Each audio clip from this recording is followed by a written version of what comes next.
Dami na naman yung dumi. Mga kalapatid, dami na naman nilang dumi dito. Lilinis na naman tayo mamayang hapon.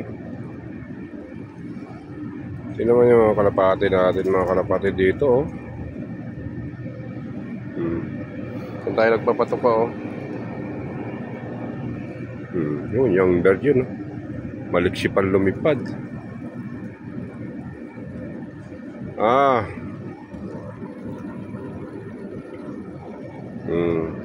Kaya nilinis ko dito every 3 days. After 3 days, linis na naman tayo. Ngayon pa 3 days na naman. Nilinis tayo ngayon dito, mga kalapatid.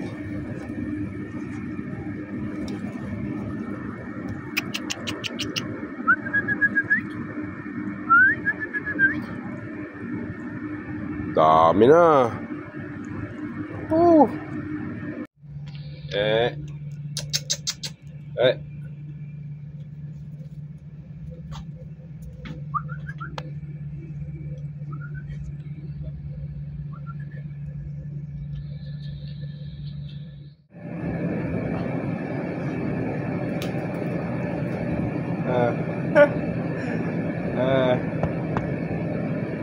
Good morning mga kalapatid.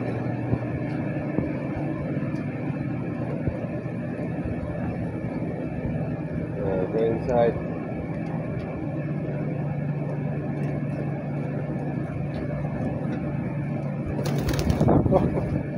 Pumunta na sa taas. Come here, come here.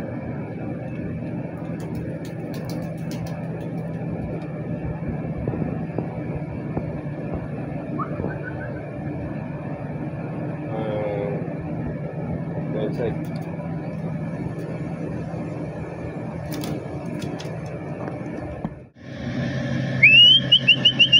Baba na dito, baba.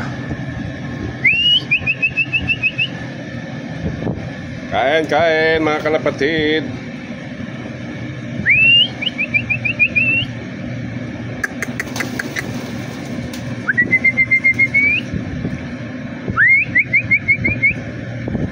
Good morning, good morning.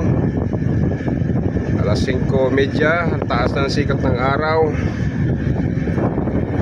Good morning mga kalapatid. Ito ang ating young bird.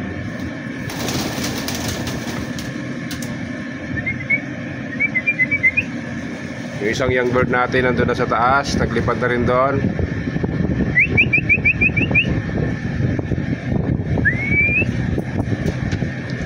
Mamayang hapon ay maglilinis na tayo ng inyong mga dumi doon sa taas. Kailangan pakainin kasi agad sila mga kalapatid para bumalik agad doon sa taguan nila sa platform. Kasi kung hindi mo agad sila pakainin, dyan sa taas sila magtatambay, ang daming dumi. Magdudumi sila na magdudumi doon mga kalapatid. Nakakala ko may itlog na ito si Gracel, yung kanyang asawa. Bakit ito ay nandito na naman silang dalawa? Kasi ilang araw yan na halos wala dito. Akala ko naglilimlim na. Pero ang duda ko niyan mga kalapatid, baka umitlog na naman yan sa mga gilid-gilid lang ng mga tapos gumulong yung kanilang itlog, nilaglag. Di ano pa. Yan may anak yan doon mga kalapatid. Yan. May anak yan doon sa platform. Ganda ng anak niya mga kalapatid. Isang piraso lang. Hindi napisa yung isang itlog mga kalapatid. Ito ang gusto kong mag-itlog uli si Gracel para at least meron tayong ibang kulay na kalapatid dito. Pero ang gusto ko ipasawa sa kanya yung isang Gracel din na yun, kaso ayaw nila sama, nag-aaway sila mga kalapatid.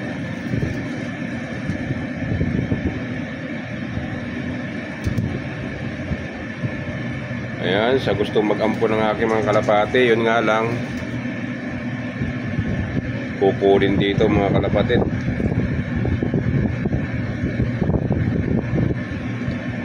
So niisip ko lang talaga mga kalapatid din, pag dito lang rin sa Saudi Arabia yung magre-rescue dito sa mga kalapatid na ito, hindi na rin siguro pagbibigyan ng pansin mga kalapatid, kasi dito sa Saudi Arabia napakaraming kalapating mga ganito. Hindi na siguro bibigyan ng ng government na rescue yung mga ganitong klaseng kalapate. Mga maliliit na klase lang naman kasi sila mga kalapatid. Ang pinakang special lang naman dito kalapatid ay nasa gitna sila ng dagat nakatira.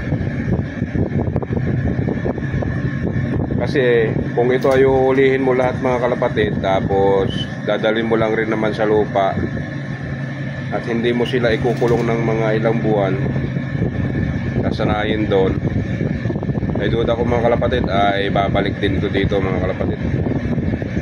Ayun yung isang young bird natin mga kalapatid, oh. Yung siguro yung kapatid kong ating nahuli. Ayan, oh. Siguro yung kapatid kong nahuli natin. Bigyan nga natin dito ng patoka. Dalawa pala, oh. Kapatid. Yan na, dalawa na yan, oh. Yan, dalawa parehas young bird, oh. Walang mga sing-sing, oh.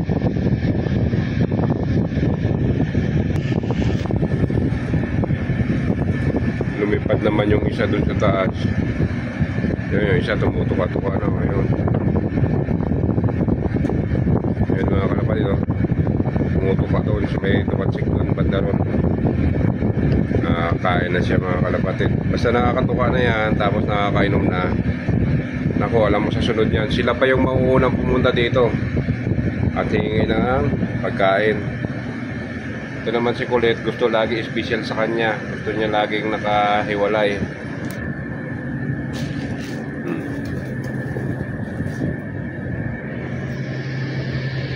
Tingnan mo. Ayaw niya sumama dito sa karamihan mga kalapatid. Ayun lang mga kalapatid. Thank you for watching. At tayo na naman ay may magwawalis-walis ng kaunti dito, itong mga kalat-kalat. Tapos mamayang hapon mga kalapatid, doon naman sa taas, yan sa may paikot yan mga kalapatid, yun naman ang ating lilinisin.